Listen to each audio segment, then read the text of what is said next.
Gogoniant a fo I ti o dad holl alluog. Am I ti gyfodi dy fab o blith y meirw, a'n gwneud ninnau'n gyfranogion o'i fuddugoliaeth ef. Gogoniant a fo I ti o arglwydd Iesu Grist. Am I ti drwyd aberth a ddatgyfodiad, drechu angau, ac agor I ni byrth y bywyd tragwyddol. Gogoniant a fo I ti o ysbryd glân, am I ti ein harwain I bob gwirionedd, ac I adnabyddiaeth o'r Crist byw. Ac I ti, dad, mab ac ysbryd glân, arglwydd bywyd a marwolaeth, yr ffrymwn ein clod a'n haddoliad. Amen. Wel, fe ganon I emyn 555. 555. Heddiw cododd Crist yn fyw, halleluia. Llawen ddydd o foliant yw, halleluia. Dioddefodd angau loes, halleluia. Ein prynu ar y groes, halleluia. 555.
Dwi am droi at y salm sydd yn y darlleniadur ar gyfer y sul arbennig yma.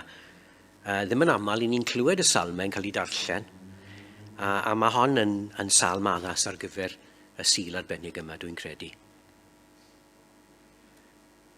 Diolchwn i'r arglwydd oherwydd da yw, ac yma ei ffyddlondeb yn para byth. Yr arglwydd yw fy nerth am can, a daeth yn waredigaeth I mi.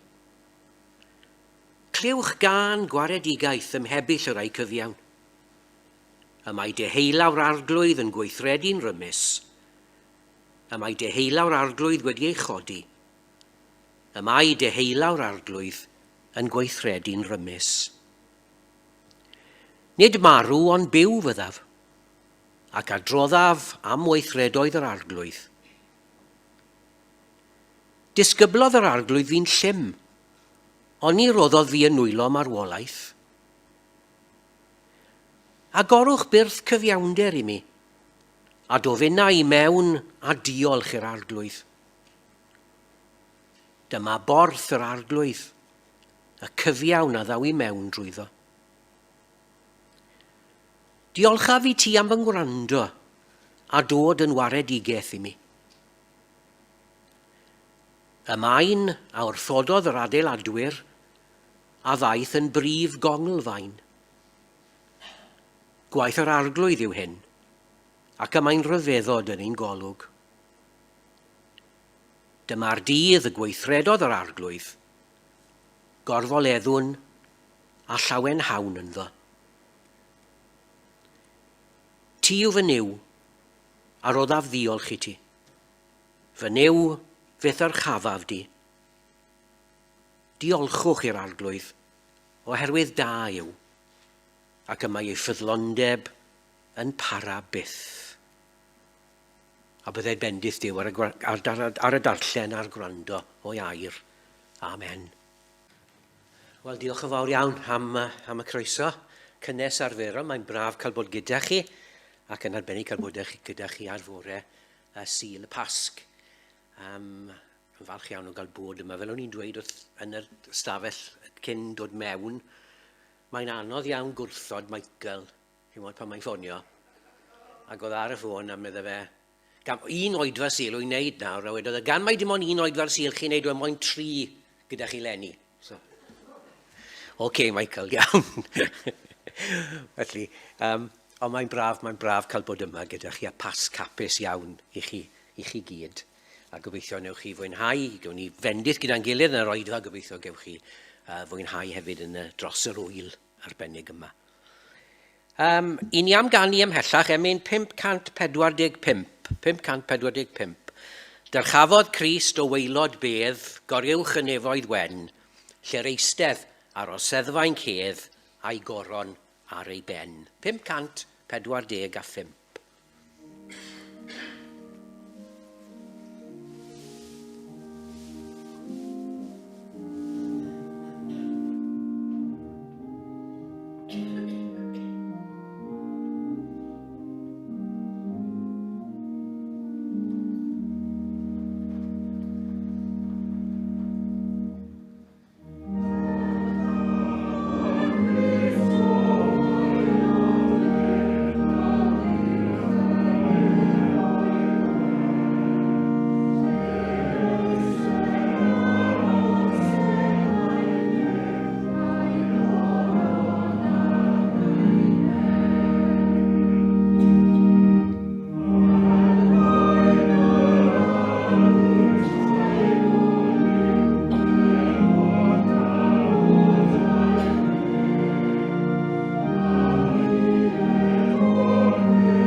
Ond gadewch i ni droi at yr arglwydd mewn gweddi cydweddion.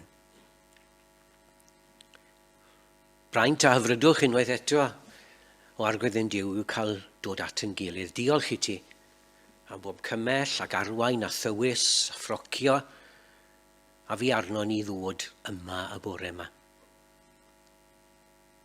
A dod unwaith eto i geisio dy bresenoldeb di, geisio dy fendith, ac i ddiolch ac i ddathlu gyda'n gilydd ar y sul arbennig yma.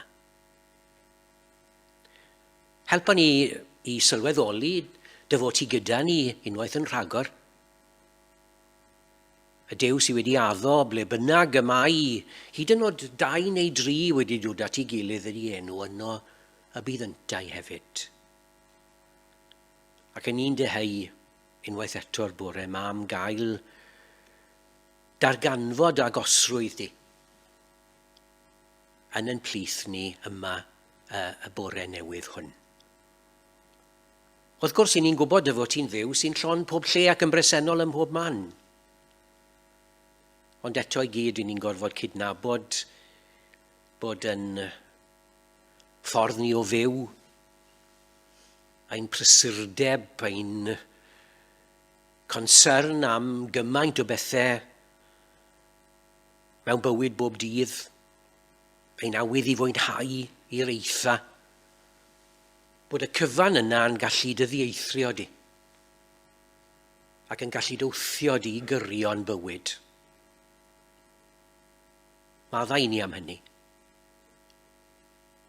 Ac unwaith eto y bore yma gyda'n gilydd wrth i ni ymuno mewn addoliad, wrth i ni ganu mawl, wrth i ni wrando ar neges y gair am yfyrio arno. Gad i ni sylweddoli o'r newydd y fod ti yn y canol, a bod ti'n dymuno bod yn y canol bob amser.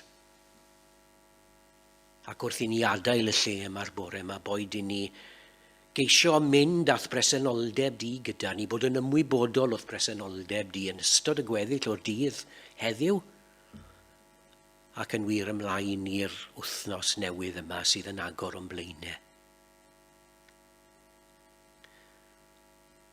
Ac i ni'n gofyn am dyfendith i arglwydd arno ni bob yr un ohonam. Edrych arno ni mewn tregaredd a derbyn ni fel y gyrydym.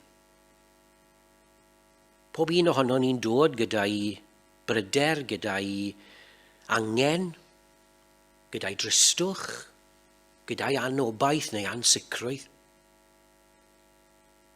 Pob un ohono ni'n dod yn gwendid, gyda'n ffeileddau, gyda'n diffygion. Ond eto i gyd ni'n gwybod bod yna groeso yma i ni, a bod yna rhywbeth gyda ti ar yn cyfer ni, bob yr un ohonom. Bod y gariad di yn ddigon mawr i gwmpasu ein anghenion ni gyd. A gallwn ni wrth agosau ata ti wrth addoli, a gallwn ni dderbyn yr hyn fydd i angen arno ni. Adfywiad efallai. Ysbrydoliaeth. Goleuni. Gweld y ffordd ymlaen yn gliriach. Brwdfrydedd ac awydd newydd i gwasanaethu di. Beth bynnag sydd i angen arno ni, boed i ni dderbyn hynny a mynd allan o'r lle yma'r bore yma'n teimlo mae da bod yma, am yn bod ni wedi profi bendith, am yn bod ni wedi cael, a bod ni'n barod i rannu yr hyn ni wedi derbyn gydag eraill yn ystod y gweddill o'r dydd heddiw ac ymlaen i'r wythnos nesaf yma. Ac hefyd wrth gwrs ac yn bwysicach falle nag unrhyw beth arall i ni'n dod yma'r bore yma ar Sul y Pasg. I ni'n dod yma ar un o brif wyliau Eglwys di. I ni'n dod yma ar y dydd arbennig yma o lawen chwedl i ddynoliaeth ac i'r byd. A diolchwn unwaith eto arglwydd am y gobaith a'r llawenydd sydd yn gysylltiedig ar diwrnod arbennig yma. I ni'n diolch am Yr wythnos wedi mynd heibio a'r cyfle ni wedi cael mewn oedfawon ac mewn cyfarfodydd i gofio yr hyn a ddigwyddodd yn hanes yr Iesu. Ond yma'r bore yma ar weithaf y tristwch sy'n gysylltiedig â'r wythnos fawr, ar gweithaf y siom a'r anobaith, i ni yma yn dathlu. Dy fod ti yn dy gariad wedi atgyfodi'r Iesu. A thrwy hynny wedi dwyn y gobaith am fywyd newydd i bob un o'ch bobl di. Ac i ni'n llawenhau yn y bywyd yna. Ac yn gobeithio gallwn ni fynd â neges llawen y Pasg gyda ni allan y bore yma i ba le bynnag y byddwn ni'n mynd. Ac y gallwn ni rannu y bywyd a'r llawenydd gyda pwy bynnag byddwn ni'n dod ar eu traws nhw.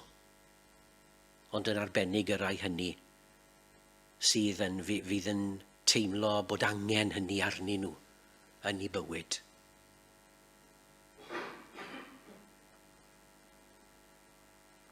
Gawn ni weddio y bore yma unwaith eto drost y rhai hynny ni'n gwybod amdanyn nhw sydd yn cael bywyd yn anodd y dyddiau yma.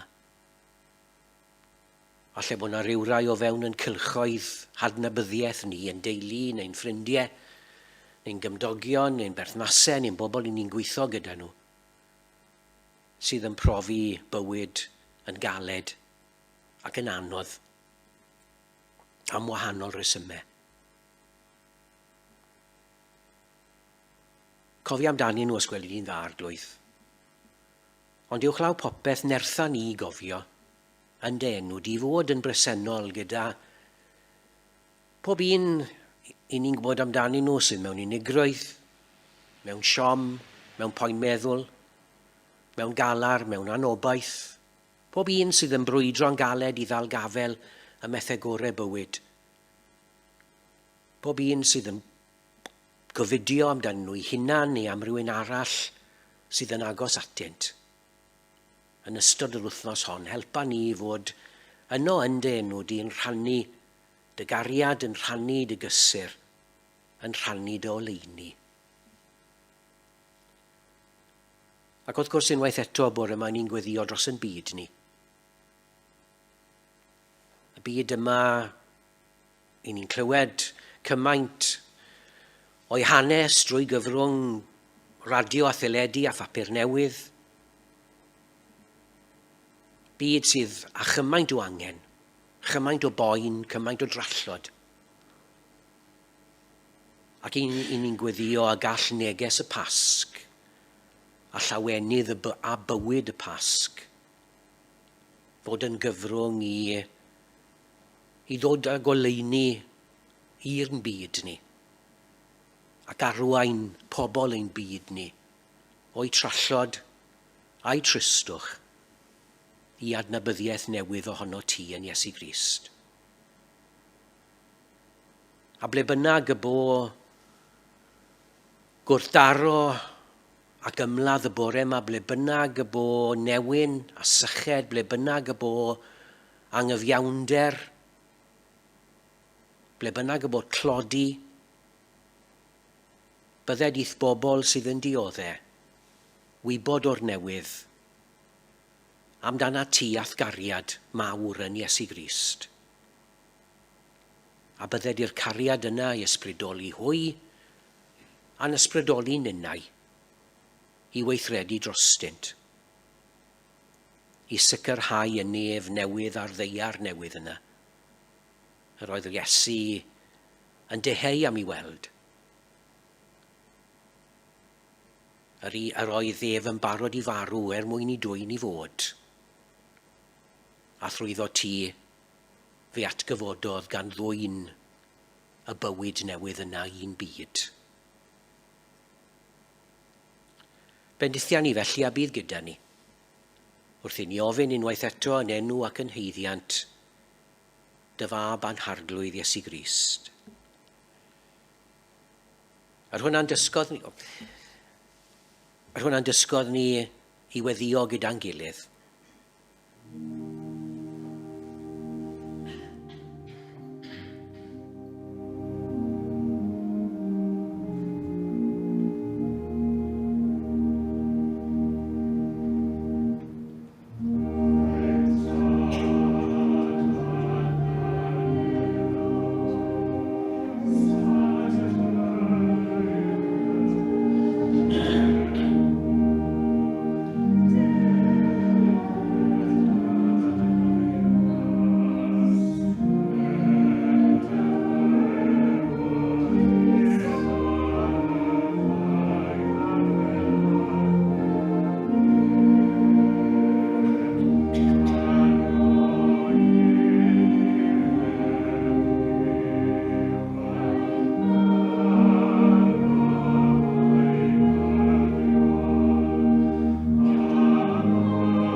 Ife 554 yw'r emyn nes yma?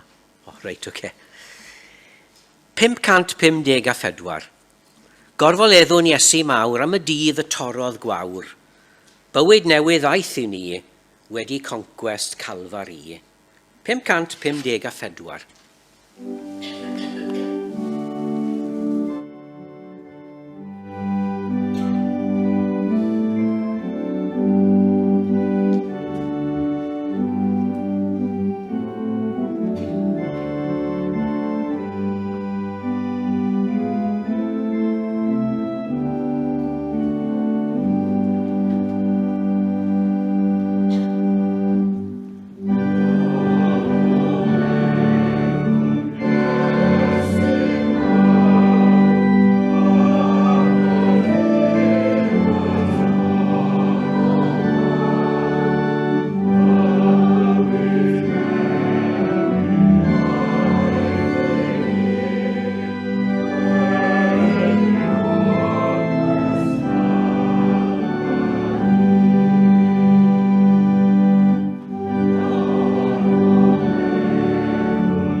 Gawsoch chi erioed eich dal yng nghanol dadl pobl eraill a ddim yn siŵr beth i'w wneud? Os do fe, oeddech chi'n cofio sy'n wnaethoch chi ymateb? Teimlo'n anifyr falle? A bod yn dawel? Neu ymesgusodi cerdded bant?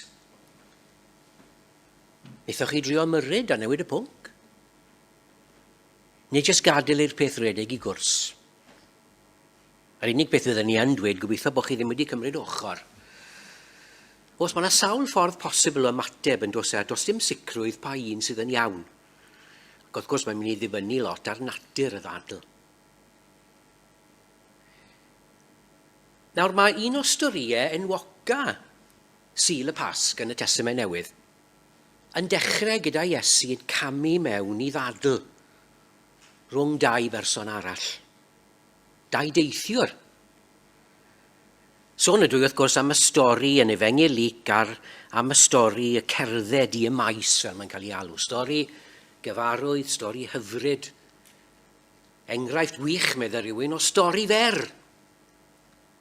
Dau o ddilynwyr Iesu yn penderfynu gadael Jerusalem ar ddydd, ar y Pasg, ar ddydd yr atgyfodiad a mynd yn ôl i'r maes, y pentre lle roedden nhw'n byw. Dewch ni rando ar ddechrau'r stori. Yr un diwrnod roedd dau o ddilynwyr Iesu ar ei ffordd i bentref y maes, sydd rhyw 7 milltir o Jerusalem. Roedden nhw'n sgwrsio am bopeth oedd wedi digwydd.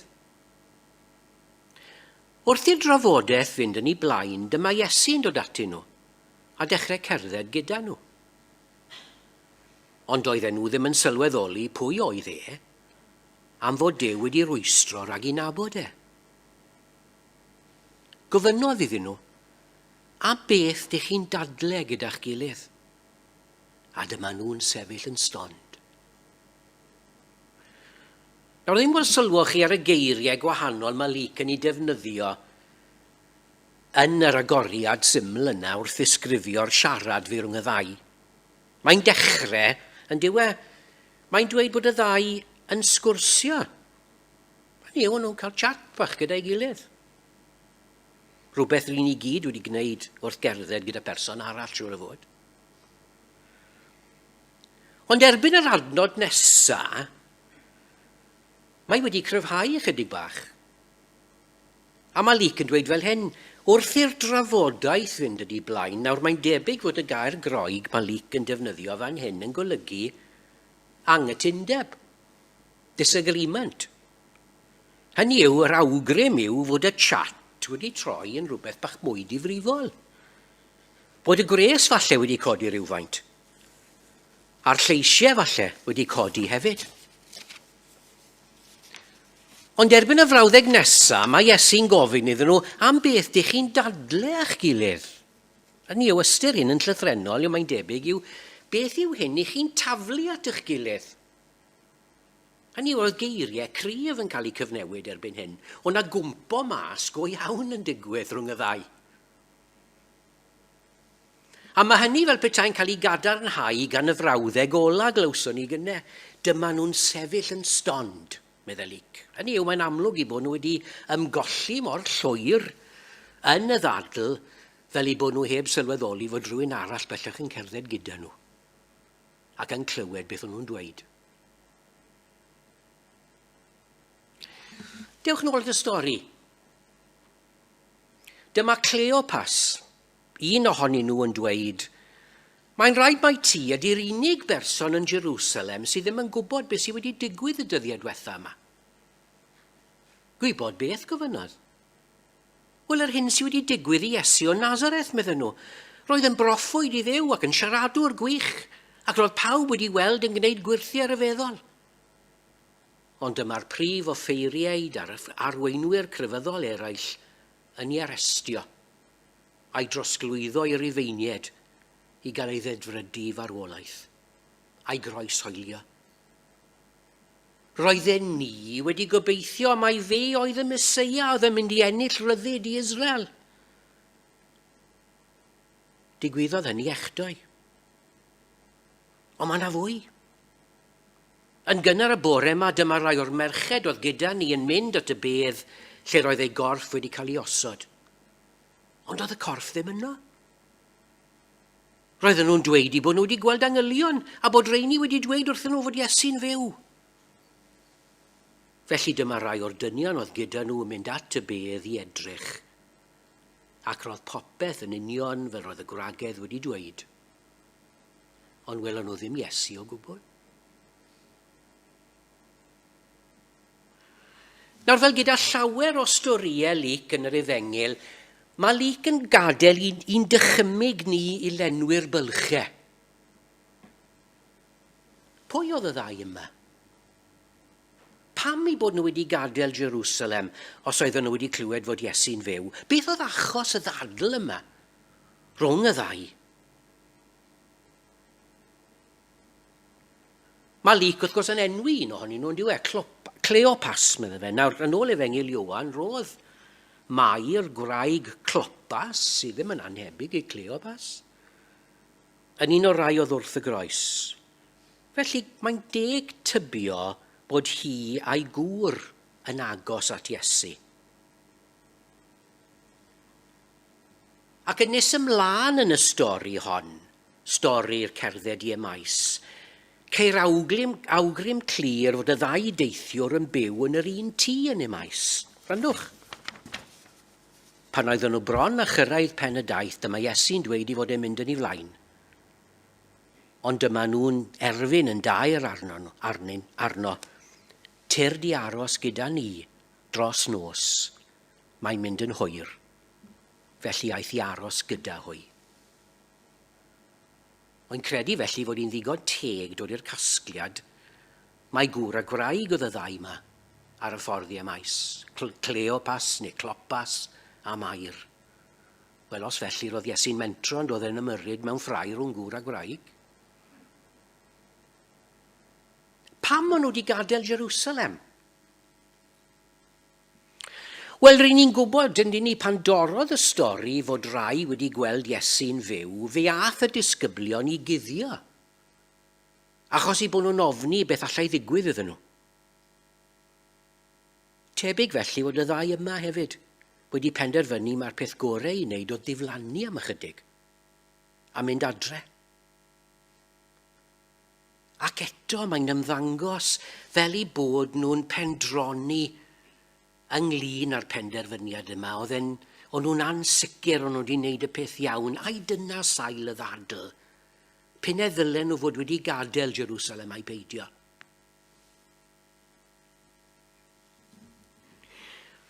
Wrth gwrs, nid pwy oedd y ddau yma, na pam roedden nhw wedi gadael, na ble roedden nhw'n mynd mewn gwirionedd yw prif bwynt stori Luc. Stori yw hon am y ffordd y mae Iesu, cwrdd â Iesu, yn newid pobl. Y ffordd mae e'n gallu trawsffurfio bywyd. Y modd y mae Iesu'n cyffwrdd â phobl sy'n teimlo'n isel, sy'n teimlo'n wan, sy'n teimlo wedi brifo, ac yn ei llenwi nhw ac egni a brwdfrydedd newydd.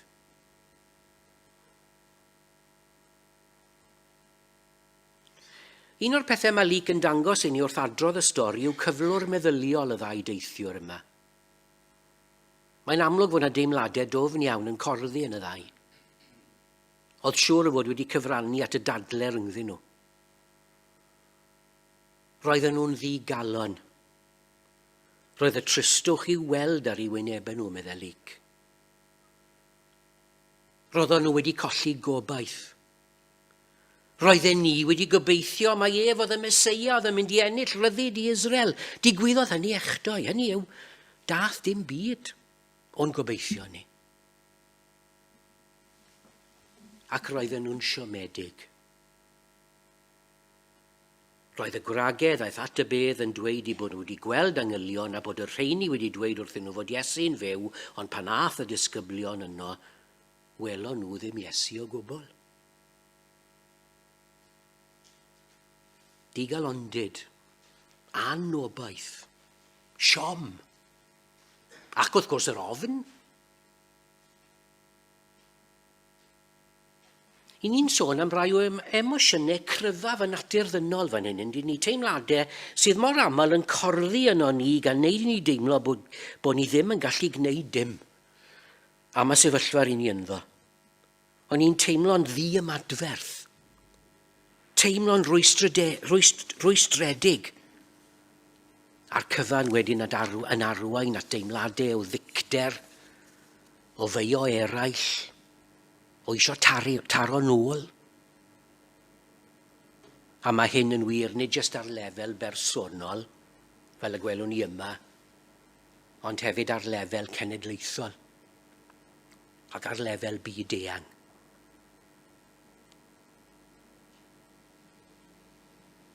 Dewch nôl at y stori am eiliad. Di chi mor ddwl, meddai Iesu wrth y ddau oedd yn cerdded gyda nhw. Pam di chi'n ei chael i mor anodd i gredu y cwbl ddwedodd y proffwydi? Maen nhw'n dweud fod rhaid i'r Meseia ddioddau fel hyn, cyn oedd gael ei anrhydeddu. A dyma'n Iesu'n mynd dros bopeth ac yn esbonio iddyn nhw beth roedd Moses a'r proffwydi eraill wedi dweud amdano yn yr ysgrifau sanctaidd. Pan oedden nhw bron a chyrraedd pen y daith, dyma Iesu'n dweud i fod e'n mynd yn ei flaen. Ond dyma nhw'n erfyn yn dair arno. Tyr di aros gyda ni dros nos, mae'n mynd yn hwyr. Felly aeth i aros gyda nhw. Pan oedden nhw'n eistedd wrth y bwrdd i fwyta, cymerodd dorth o fara ac adrodd gweddi o ddiolch yn ei thorri a'i rannu iddyn nhw. Ac yn sydyn dyma, nhw'n sylweddoli mae Iesu oedd gyda nhw. Ar foment honno, diflannodd o'i golwg. A dyma nhw'n dweud wrth ei gilydd, roedden ni'n teimlo rhyw wefr fel petai'n calonau ni ar dan wrth siarad yn ni ar y ffordd ac esbonio beth mae'r ysgrifau sanctaidd yn ei ddweud. Maen nhw'n sylweddoli o'r diwedd yn dyfe, wedi cyrraedd y maes. Maen nhw'n sylweddoli o'r diwedd pwy oedd y dieithrin yma. Maen nhw'n adnabod Iesu. Rhywbeth sy'n digwydd yn y weithred syml o dorri bara, a mae'n siŵr bod Luc am i'w ddarllenwyr feddwl am ystyr y cymyn fan hyn.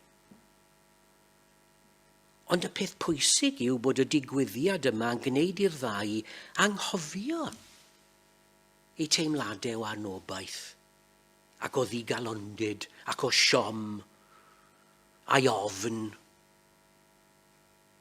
Mae'r cwrdd yma gyda Iesu yn mynd at wraidd i hangen nhw. Yn wir mae'r profiad yn ei traws newid, gan roi brwdfrydedd ac egni newydd iddyn nhw. Achos dyw'r stori ddim yn gorffen wrth y bwrdd yn y maes na di. Fel mae Luc yn dweud, ymhen dim o amser roedden nhw ar ei ffordd yn ôl i Jerusalem. A dyma nhw'n dod o hyd i'r 11 disgybl a phawb arall gyda nhw, a'r peth cyntaf gafodd ei ddweud wrthyn nhw oedd mae'n wir. Mae'r arglwydd wedi dod yn ôl yn fyw, mae Seimon Pedr wedi weld, a dyma'r ddau yn dweud beth oedd wedi digwydd iddyn nhw ar eu taith. A sut wnaethon nhw sylweddoli pwy oedd Iesu wrth iddo dorri'r bara. Ymhen dim o amser oedden nhw ar y ffordd yn ôl i Jerusalem, meddwl Luc. Chymod, mae'r emosiynau cryf, diflas negyddol oedd mor amlwg ynddyn nhw ar y ffordd i maes wedi diflannu. Ac yn nawr, yn llawn hyder a gobaith, maen nhw'n mynd yn ôl yn syth i Jerusalem. Dim anghytuno'r tro yma, a maen nhw'n rannu profiad cyffredin gyda'r disgyblion eraill wrth wedi cyrraedd yn ôl i Jerusalem. Tristwch, anobaith, siom, ofn. Wel, dyna deimladau i ni gyd yn ymwybodol ohonyn nhw yn bywydau, dyn ni? Ar rai adegau, falle'n fwy ymwybodol nag ar adegau eraill, ond maen nhw yn dod yn gyson, maen nhw'n dolirio, maen nhw'n gallu'n llethu ni. A teimlad bod ni'n ffeili gwneud unrhyw beth i newid sefyllfa. A teimlad yna rwystredigaeth. Y teimlad yna o fod yn ddig am yr hyn sy'n digwydd ac yn chwilio am bobl i feio. Ac rydyn ni'n gwybod hefyd fel mae'r cyfan yn gallu corddi ac arwain at ddicter a gwrthdaro. Nawr, nid dweud ydw i bod neges stori y maes yn addo yn cadw ni rhag y teimladau hynny. Beth mae'r stori yn addo ydy bod cyfarfod gyda Iesu yn gallu bod yn fodd i'n helpu ni i ddelio â'r teimladau hynny. A chael ein trawsffurfio ganddo, wrth iddo roi egni newydd, brwdfrydedd newydd a bywyd newydd i ni gario ymlaen.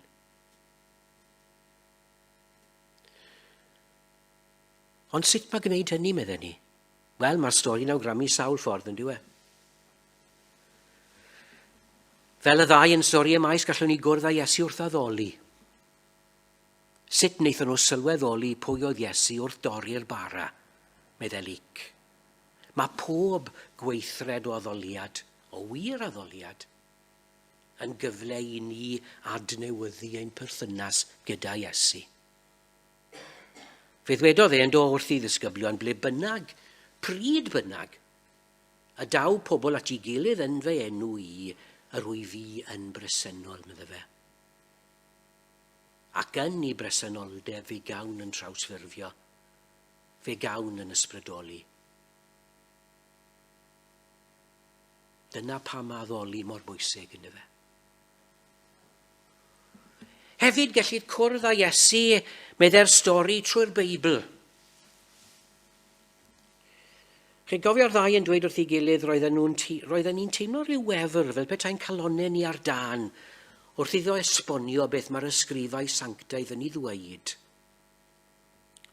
Wrth droi at y Beibl a'i ddarllen a cheisio deall ei neges fe gawn i gwrdd â Iesu.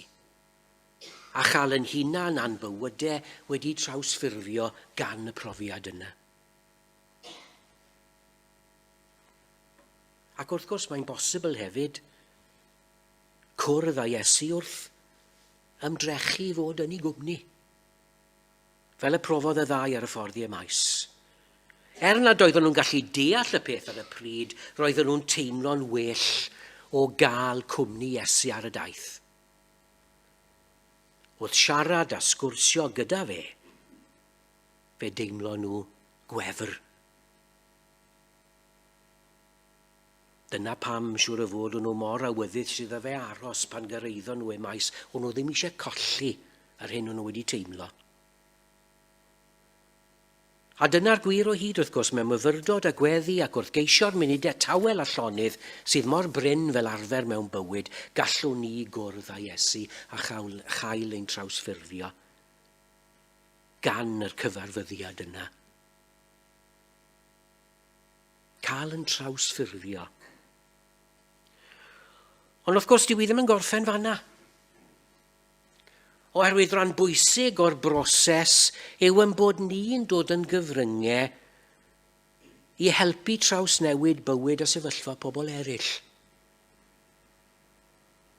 Cael yn trawsffurfio fel gallwn ni fynd i'r afel a'r tristwch, a'r anobaith, a'r siom, a'r ofnau sy'n poeni pobl eraill.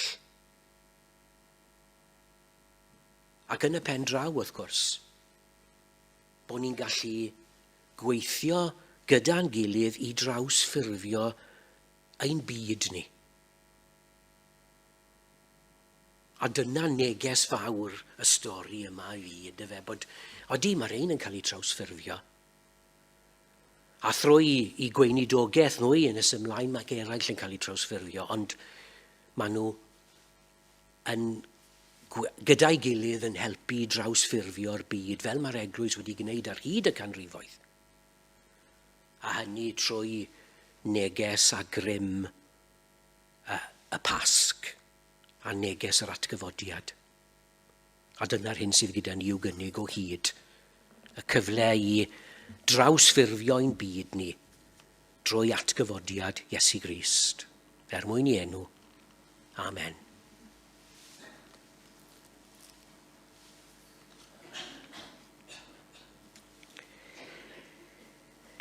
Ni'n canu orffen emyn 550. Pan oedd Iesu dan yr hoelion yn nyfnderoedd chwerw loes, torwyd beddrod i obeithion ei rei annwyl wrth y groes. Cododd Iesu, nos ei trollod aeth yn ddydd. 550.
Bydded i'n traed gerdded ffordd yr arglwydd.